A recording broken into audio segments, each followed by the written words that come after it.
marka sidii gandarshe iyo dhanaane iyo jilib marka marka aadan u faraxsanahay inaan meeshaan aan Ilaahay nagu wada kunsiyo maanta anagoo ka hadleyno danteena iyo tan gobolka marka waxaan rabaa dhibaatooyinka jiro oo la rabo in laga wada hadlo oo laga shaqeeyo waxa kamid ah in maxaa la yiraahdaa marko ay go'doonsan tahay oo la rabo in deegaanadaas hoos tagaan degmada marka in la xureeyo haddii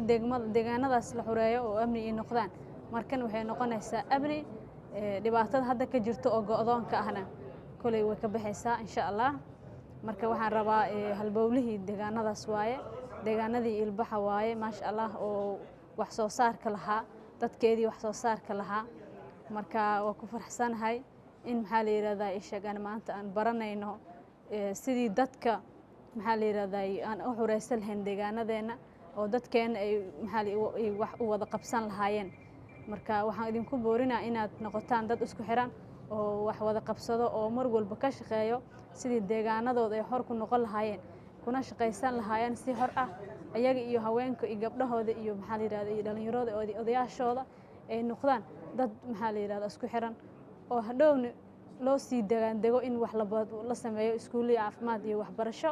si maxaa la yiraahdaa horumar loo gaarsiiyo dadkeena marka waa aadan u faraxsanahay maasha Allah waana mahadsantihiin